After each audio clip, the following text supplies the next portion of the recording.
Jeremy Renner gave an emotional interview to Diane Sawyer last night and revealed a lot of new details, and it was also just really nice to see him up and about.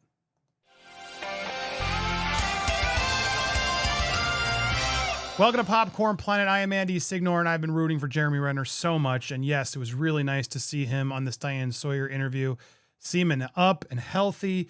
But man, he gave some emotional reveals, including a breakdown of what actually happened. And of course, ABC had to recreate it with an animation of the gruesome accident itself.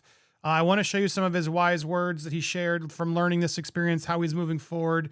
What his note to his family said. The final words are now revealed. But here was the most, I would say, shocking clip shared of him actually finally explaining the details of the incident. It happened so fast, a blur. What he does remember is losing his footing, falling off the side of the machine. He's all right, but afraid for Alex. Now, got to remember, his nephew Alex was in the way of the snowplow. This was a heroic gesture that Jeremy made.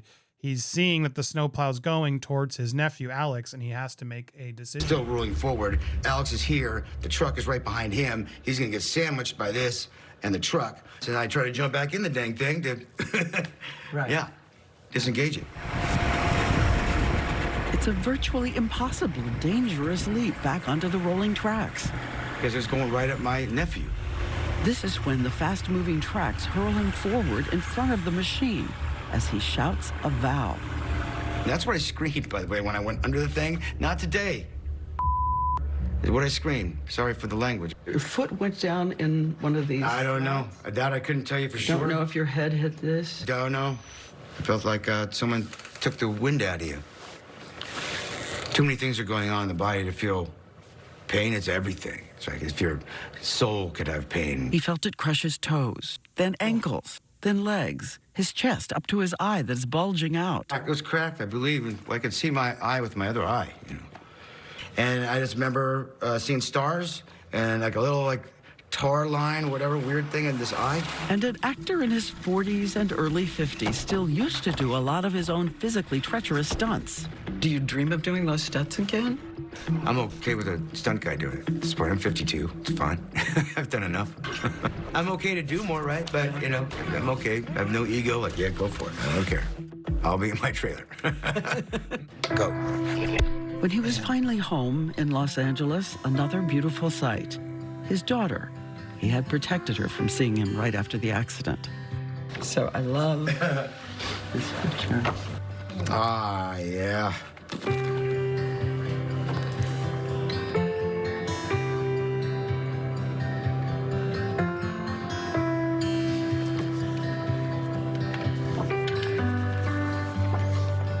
What did she say to you?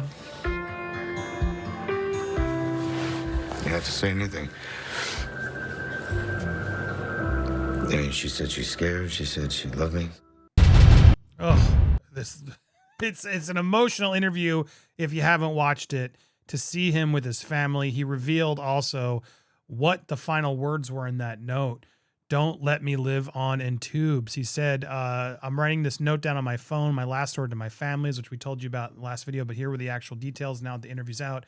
Don't let me live on tubes on a machine. And if my existence is going to be on drugs and painkillers, just let me go now.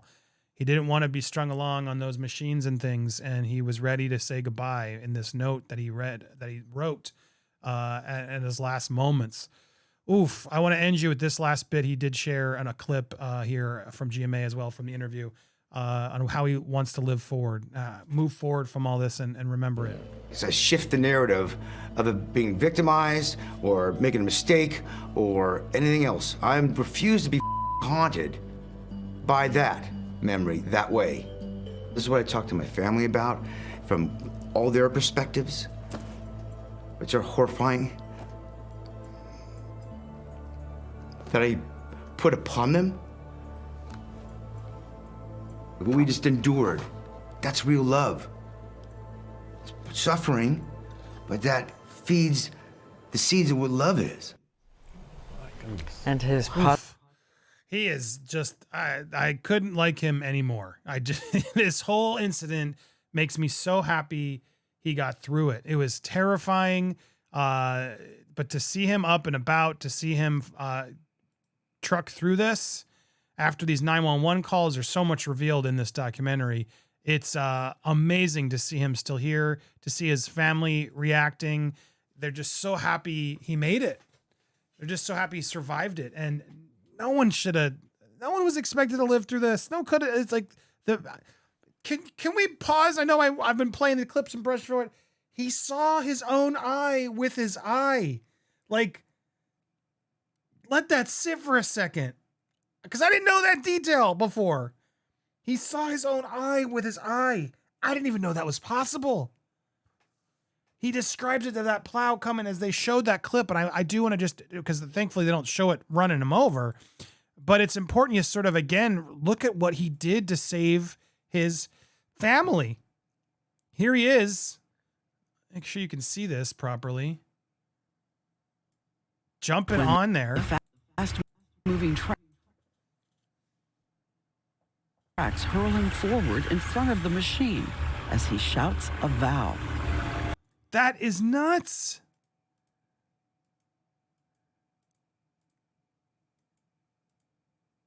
That's nuts.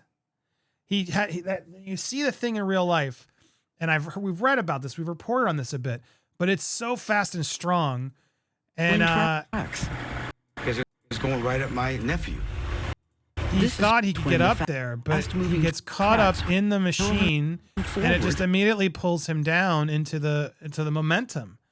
And yeah, you see there, he falls down, and as he describes it, he feels his toes, his ankle, his foot, his leg, his knee, like up to his chest and his eye came out so he could see the other eye. Oh my God, poor man. How he could feel it through his soul, the pain. But so much pain was happening that it just all blurred together. My God, what this man suffered is unbelievable, and his strength that he made it through, the fact that he and his family pulled this through, it is just a beautiful story of just strength, and you could just see the guilt he still has of putting his family through this. But my goodness, he saved his family. This man is a hero, a real life hero.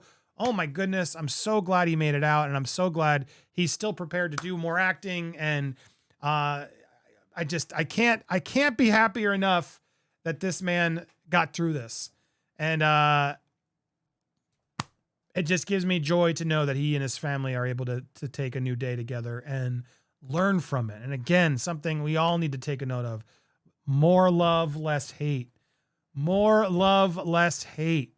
We'll all be better, healthier, mentally, everything, if we let go of hate and focus on love.